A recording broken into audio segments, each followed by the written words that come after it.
I was born in Vietnam, a little town called Nguyen. It's about 30 miles south of Saigon. I grew up there until I was 19, and then our family came to the U.S. Our family grew up in our time of, as most of us know, the Vietnam War, the American War, is the Vietnamese government would call it. I was born right around the time of the end of the war. My dad was actually a South Vietnamese army officer.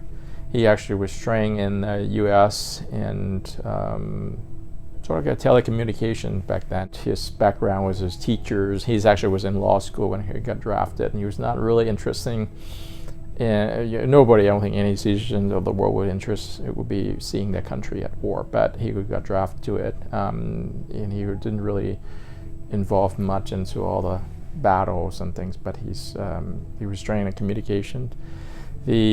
After the Vietnam War, he was put into concentration camp by the new Vietnamese government, the communist government. And in fact, when I was born, my mom often tells me a story that my dad wasn't even know that I was born. So then there was very restricted access into.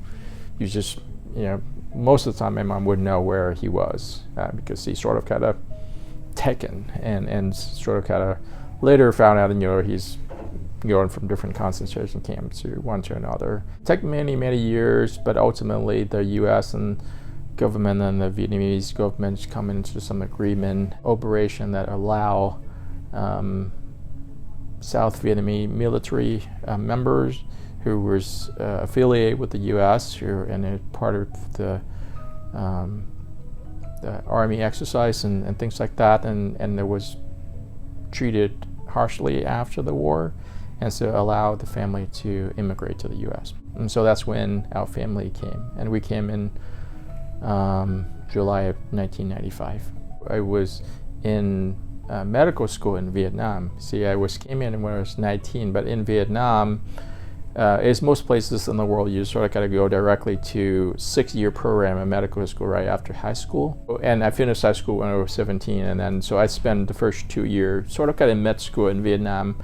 So it was a very interesting transition because I was actually communicate very well with my peers in school, and then to a point where I just couldn't order a McDonald's meal. That was a very interesting experience.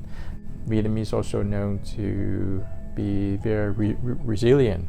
Over the history of Vietnam, there's just overcome many hardships in very different times, including many different invasions and wars, but has always been very resilient, and I think it's part of family ties and community tie. I think that's a strong bond that kind of keep everyone together. Asian American are one of the fast growing populations in the U.S., and there's going to be more and more involvement of integrations of Asian American into every part of life, and taking care of these patients would require some delicate understanding of the cultures to overcome those barriers. I only been back twice. I wish I could do more. The last time I went there was actually I made half of the trip was a medical missions. Actually, I went back there with a couple other physicians, and went back there